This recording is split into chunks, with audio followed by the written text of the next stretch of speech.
Hey, everybody.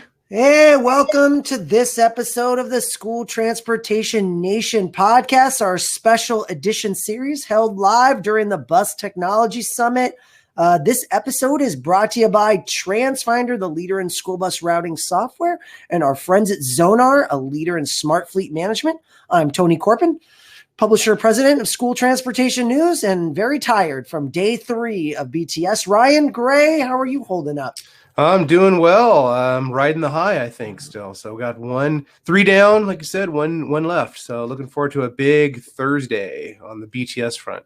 Oh, very good, Ryan. Yeah, I got some updated stats from the team.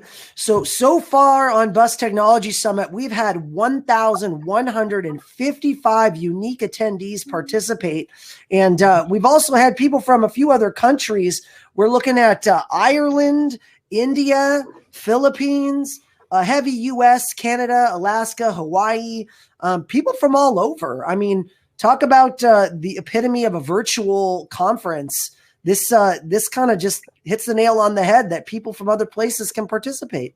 Global reach. And definitely, I mean, we're used to, even with our on-site events, we're used to bringing folks over from Europe and Asia, Central and South America, Mexico, of course, certainly our friends up north in Canada who are always there with us all along the way. But yeah, it's great that we can spread the news, if you will, and spread the love and really expand the community through this virtual platform. Yeah, I think total signups, we had about 1,700, which there may lot of suppliers, also participants in there. So we'll see what that number looks like when the dust settles on this whole thing. But yeah, I'm excited. I'm excited about the future, Ryan. And Bus Technology Summit is all about the future and where tech is going. And we heard a lot of great presentations today. Want to jump right into that. Our CEO Tech Talk with Scott Hayes. Scott talked a lot today about, just some different tech around safety, around, 360 cameras, talked about a Mobileye product. Very interesting to see kind of the eye of the camera and what it sees and how it interprets data. Gave us kind of a lesson on different sensor technologies in terms of camera sensors, radar and LiDAR, and then kind of the hybrid of all of them mixed together into one platform to really give kind of a superior technological data experience and how that data is interpreted to create a safer school bus. And I'm really excited about what these technologies hold for us because it really, really can save lives. It can save money. It just has a profound impact. Yeah, certainly. And certainly, yeah, everyone always says to me, oh, well, this stuff, it costs money, Yes, it does. But there's a case to be made for, like you said, improving safety, improving efficiency. I mean, over and over again, I keep hearing the story from these tech consumers and these tech users out there that, they're recouping their money. It makes sense. I mean, then you talk about the whole liability standpoint. You have all these tools at your disposal. You're not using them. Something goes sideways. You need to be able to defend yourself in court. And just to say, oh, it costs too much money is certainly not going to be an answer that a judge or jury wants to hear. Well, and I think there are a lot of suppliers out there that are providing funding mechanisms. I know our friends at Zonar work with a group called Learn, Apply, Design. That's the acronym. And they help find grants. They help find funding. And there's a lot of manufacturers that have different, programs to access grant money. We've got COVID money as well for Wi-Fi and all these other areas that we can tap into. So I'm excited about the potential of accessing these new technologies with some of these government programs. Yeah, definitely. There are a lot to be said and to be shared and to be researched out there. Certainly, like you mentioned, the CARES Act funds that are still trickling it down out to school districts through the states, and also too with this technology, it's a lot of it is not just going to be used for COVID-19. Student transporters are already talking about how are we going to use this going forward. Tim Purvis was talking earlier in one of our Let's Talk Data sessions about, this new normal, and that, looking at data, it's changing the way people are operating going forward. Yesterday, I think I mentioned it maybe in the podcast yesterday that Katrina Morris up in Michigan, she was talking about cleaning and disinfecting that's going on at the school districts she oversees. And they're already saying, hey, we're not just going to put these electrostatic sprayers in the closet once COVID-19 is cured or we have a vaccine, which we're now, by the way, hearing it might be next summer. Clinical trials are starting. Johnson & Johnson made an announcement today, so that's good news. But still, all the indications are that we're in this COVID-19 reality for a while. But still, that's going to be a new operating procedure, she said, for them, that they might not have to be doing the cleaning before and after every single run, but they're certainly looking at continuing to utilize those electrostatic sprayers after all the runs going forward. So, it's just, again, opportunities present themselves, thinking outside the sandbox, and just seeing what the new use cases, and let's utilize our money the best we can and see how it can revolutionize things. Yeah, I mean, it's about coming together and sharing. And I think that that's really the epitome of what we're doing with Bus Technology Summit. And I had a chance to talk with Max Christensen yesterday. It was just an impromptu session with Jim Harris. And we were just brainstorming ideas, and Jim's hyper smart. He was our CEO Tech Talk on Tuesday, and Jim's a disruption expert. And Max and I were talking to him about, how does Canada deal with the excess power that they literally pay American companies to take the excess electricity from them. And he projected out the thought of, hey, what if we paid school districts to take our energy from us up here in Canada? And I saw Max's eyes and ears were perking up. And I think, Ryan, we might have Max coming on as a guest for the podcast, huh? We're going to bring him on? Yeah, Max. So he is the state director of transportation at the Iowa Department of Education. And hey, look at them. He's got his drink. He's got his PPE, his face shield. They're not driving a bus today, though, hopefully, with that face shield. That glare is killing me. Yeah, exactly. He's got his party shirt on. You bet. He's got his happy hour drink. Oh yeah, cheers to that. It's the happy hour podcast. We love that. Cheers. We'll have Sam out in a bit to make a drink. There's Kent again, and we're so happy to have you on, Max. Big ideas. What's coming out of this for you, Bus Tech Summit? Well, I'm just finding. Well, first off, I want to congratulate you guys. I mean, you have just, as far as I'm concerned, you have just hit it out of the park. It's just been so much fun this week. It's kind of getting us a little bit back to normal. I mean, being able to see the people that we always see at the conferences, the additional networking we're able to do.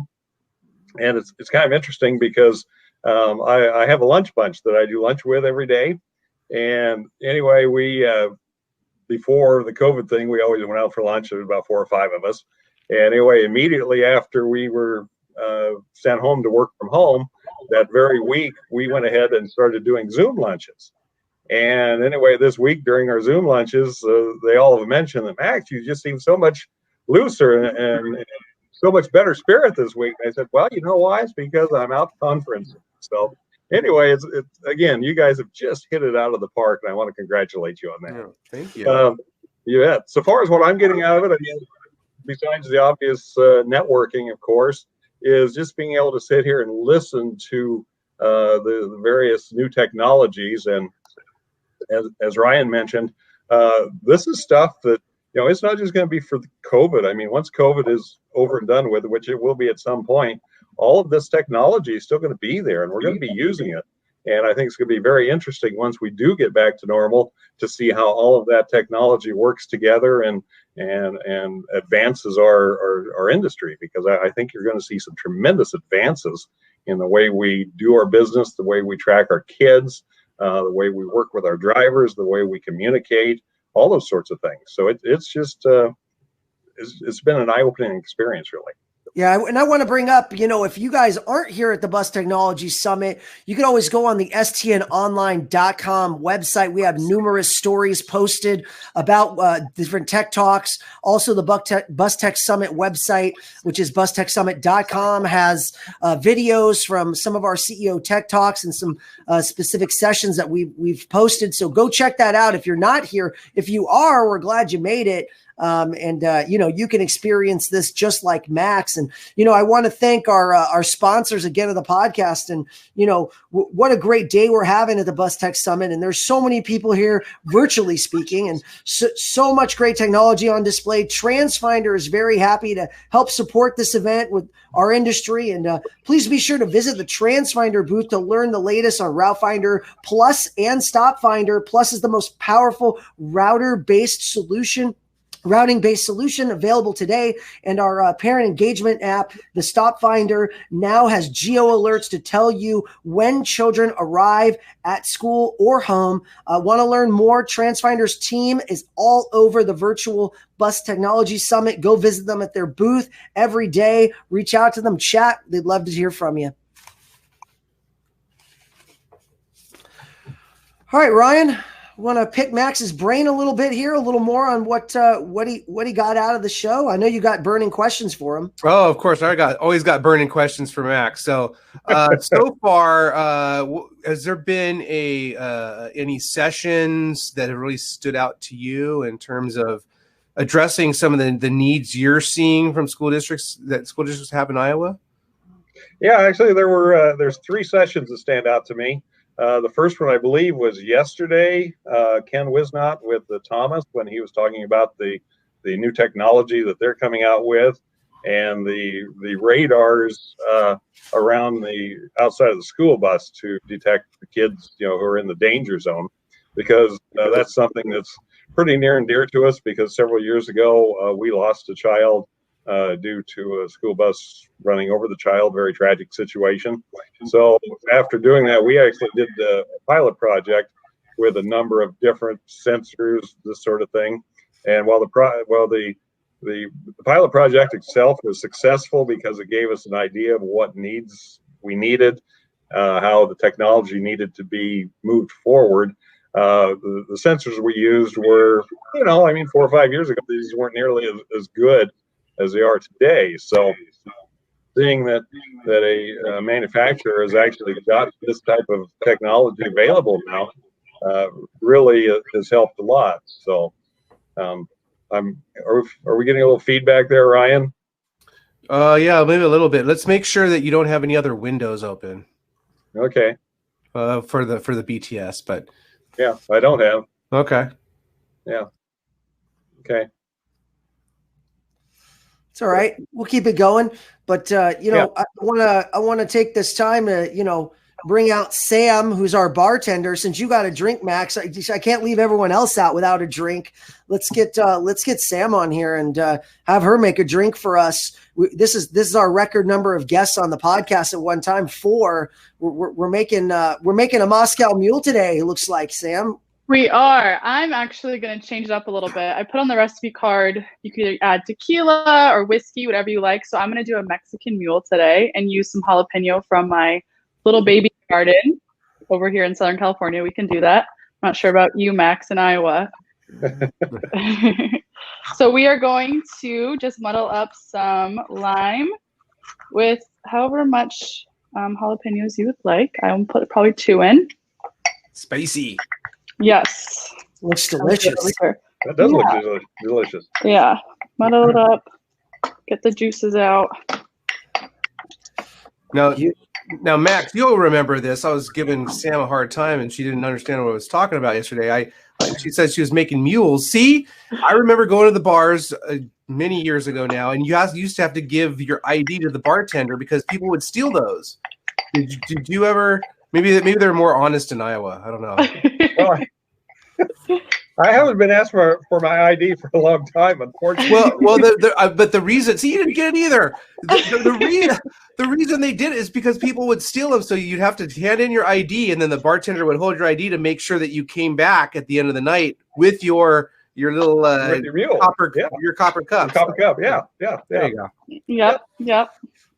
We don't have copper cups over here where I bartend out, the restaurant I bartend out. So that's why she's looking at me creepy. that's why I was like, what were you talking about? Oh. But we love our blue Zonar cups, right? The blue for Zonar, because they Zonar blue cocktail. They love that, right? Can't have a cocktail party without Zonar. They love their cocktail parties. So thank you to the friends at TransFinder for sponsoring, and also special thanks to them for being sponsors of the Bus Technology Summit. Zonar is our title sponsor, as well as TransFinder is our diamond sponsor, and also our friends at REI are also a diamond sponsor. So thank you to them. Appreciate that, making this cocktail possible. Yeah. Yes. Charlie Hood in Florida, the NASDIP's executive director, a good friend of Max, an associate. Jalapeno Mule. Now we're talking. Yeah. So Max, you were saying there was a couple other events or sessions that really jumped out to you too. Yeah, one of them was, I believe, today. Tony were talking about the LiDAR and the cameras and radar and how they all fit together. And I guess I hadn't really thought about that. I believe the term they used was sensor fusion. And I guess I'd always thought that they were all kind of working separately, but apparently they don't. It's news to me. So that was a very good session to learn some technical knowledge on. And then, of course, Jeff Castle's presentation today. He always does such a great job, and he is so passionate and so devoted to school bus safety and protecting the kids, especially when they're crossing in front of the school bus crossing the road. And I thought his presentation today was just absolutely wonderful. Okay. So Sam, it looks like he's getting the drink ready to go. Yeah, everybody, you can hear that in the background. Everybody's like just salivating, ready to get a drink. Like, we're almost there.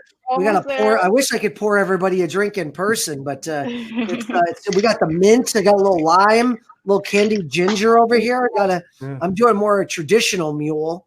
So we have the there you go. Cheers to everybody. Cheers, great day here at the podcast and BTS. So congratulations to everybody who joined us today. Really, you guys really do. Does she deliver? Sam, there's Corin Reynolds is wondering if you deliver. Maybe we can send it in the box. We can send it, maybe next event, next virtual event. Corin, if you come to the live STN Expo, maybe in 2021, that we can make that happen, I think. So virtual events might be in our future for quite a while before we get the silver bullet of the vaccine, which I'm not sure it will be a silver bullet, but everybody's sure hoping there's going to be a light at the end of the tunnel. Yeah, well, I saw a news report today, I believe it was, that they're saying that a vaccine might not really be available till the next summer, and even then, it would be only for adults. So, I mean, yeah, who knows when it's going to be available? That's for sure. Yeah, exactly. Very All right, good. well, thank you, Sam. Thanks, Sam. Hey, cheers, Sam. Thank you. Thanks for coming. Okay, so Max, so you were saying. So we get back to the BTS subjects that were really resonating with you. Sure.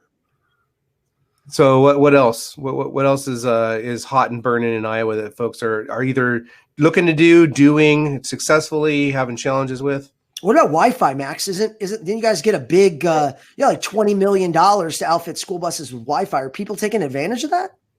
They are, yes, they certainly are, because needless to say, I mean, a lot of the schools are not back to in-person learning yet, but they're doing a lot of online learning. So, of course, you get into some of these less fortunate neighborhoods, they do not have, access to Wi-Fi. So the buses, the districts are taking the buses out and parking them, and they have about a 300-foot range. So obviously, it takes quite a few buses to cover any kind of a large area, but that has been very successful.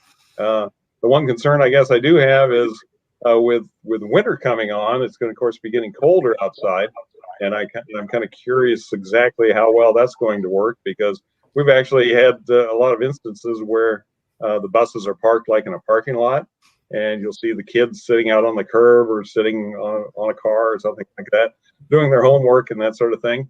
And of course, as it gets colder, that's just not going to be a possibility. So it'll be interesting to see how that works out for everybody here. Yeah, and a lot of folks that we've talked to that already have Wi-Fi in school buses for students, they're not using it for some concerns, that being one of them, and also too a lot of the school districts are going other routes, literally and figuratively, to get that connectivity out to students. So I'm hearing from a lot of folks that some of folks are using it, like we had Chris Heffy from Austin ISD on Monday, I believe it was, talking about it, and they're out. They've outfitted all 500 of their buses, and they're using it right now for COVID-19 relief. Other districts, they have it, but they're not. So again, it's just what's good for the goose isn't necessarily good for the gander. Districts are operating under different pressures and whatnot. So just whatever makes sense in the moment is what they're doing. Yeah, we've got 327 school districts here in Iowa. So, I mean, we pretty much have 327 different policies so far as Wi-Fi, the use of Wi-Fi, how they're going to make it available to the students who don't have Wi-Fi. So it's a mishmash of a lot of various ideas. Max, what percentage of schools are back for in classroom? Is it a hybrid of like special ed children, or is no one back? Like what's the precedent? Well, here in Iowa, the majority of the schools are back for in-person learning. They almost all have some sort of an option. You know, if the parents don't feel comfortable sending their kids back to school, they can do an online version of learning. For an example, the school district where I live, it's a smaller district. My wife is a teacher, and anyway, normally they go to school. I believe school starts at like 7:55 in the morning, and normally they go until 3:30 or 3:15, something like that.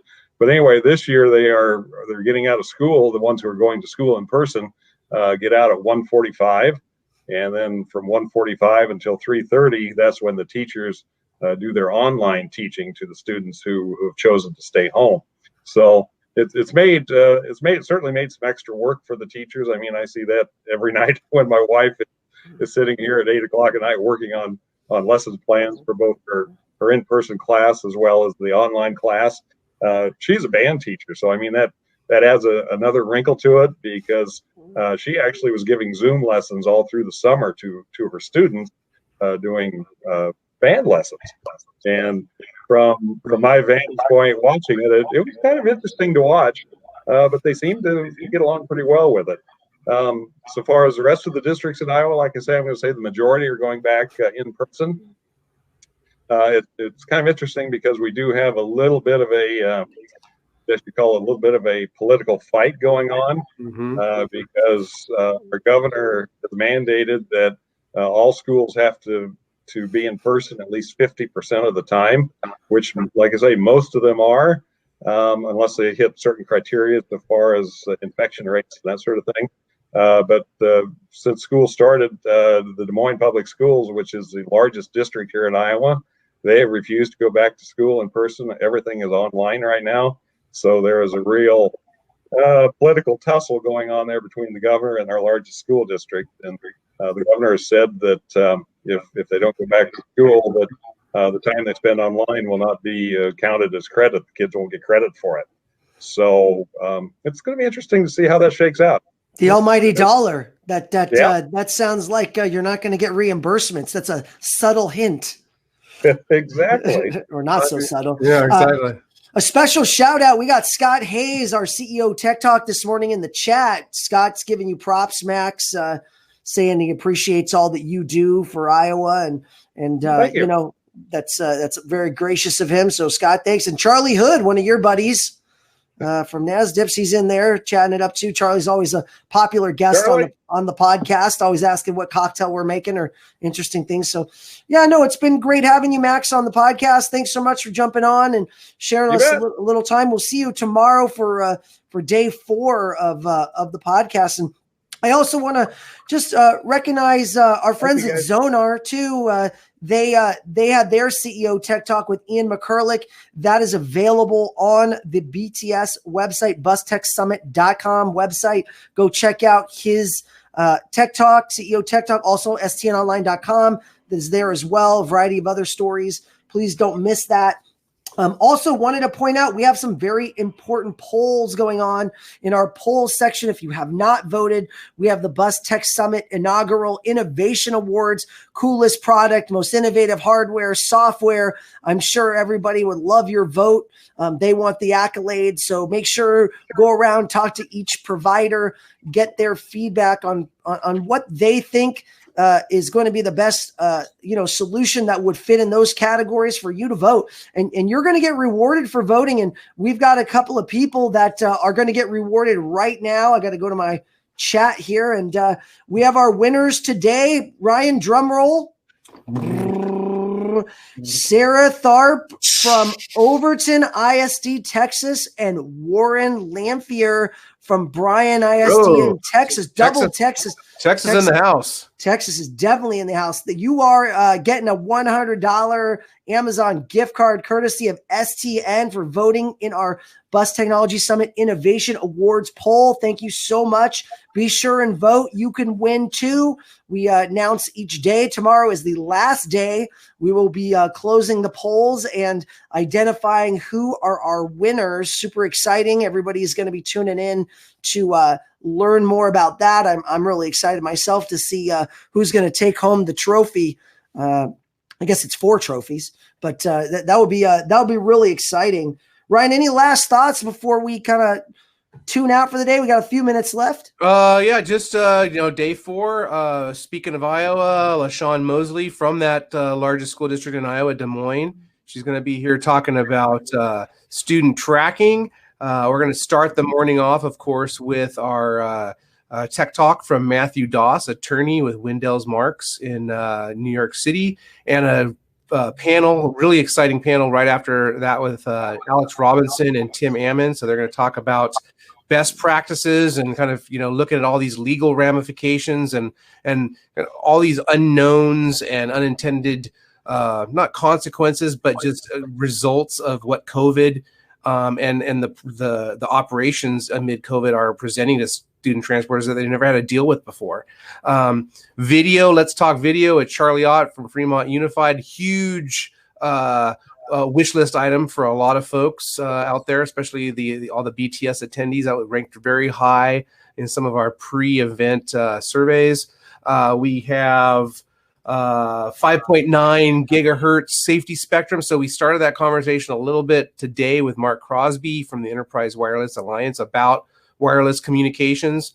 So we're going to talk about, kind of more the vehicle to infrastructure, V2I, that's possible with this 5.9 gigahertz safety band. Kind of use, a lot of people might not know what that is, but you might and probably are using it and don't already know it. But there's, that could go away.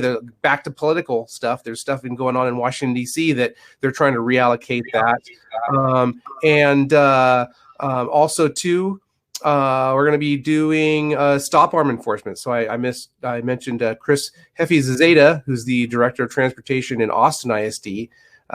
They have one of the preeminent programs in the nation on stop arm enforcement. So he's going to jump into that for us. And Ryan, I want to bring up as well, if you have not come on to Bus Tech Summit, you have to come on, because we have a one-of-a-kind live action event tomorrow. It is unlike anything you have ever seen before. It will blow your mind. We have Bendex doing an on-track feed from a live satellite to BTS. Talk about cool. Talk about the epitome of technology. You are going to be amazed at what some of these safety technologies can do, and they are going to be on full display on a track. You have to come. You have to participate and be involved. It's over lunchtime. Ryan, if I'm not mistaken, we're looking at a 12 to 1 Pacific. 12 Pacific, 3 Eastern. Very good. Yeah. So shout out to Bendex. Super excited for the live action school bus demonstration that they're going to be putting on. Must not miss it. Want to thank everyone. Want to thank our sponsors, Zonar, TransFinder. Thank our guest, Max Christensen. Thank you, Ryan Gray, jumping on, working so hard. Shout out to all my staff, The whole team is just doing a great job every day. We appreciate you all. It wouldn't happen without you. I've said it, and it's kind of funny because teamwork makes the dream work, man. And this is just, it takes a village to make something like this work, and people's expectations on this. It's just, I'm hearing such fabulous comments, and it just gets me excited for what the future has to hold for our industry and our community. And I want to thank everyone for tuning in to the School Transportation Nation podcast. Don't forget hashtag Bus Tech Summit to drop in social, invite your friends. We'd love to see them. It's free to join. Doesn't cost you anything. Just got to go to the website, get on there, share your experiences, check out what we're doing. And you can check us out, stnpodcast.com. We're on Apple, Spotify, wherever you listen to podcasts. Make sure leave us a 5-star review as well. These are our first live podcasts, so I'd love to get people's feedback on live. Maybe we'll do more of these. You never know. Hey. Really appreciate you guys. We're signing off. Thanks so much. Take care. We'll see you tomorrow. Cheers. Have a great night. Friend.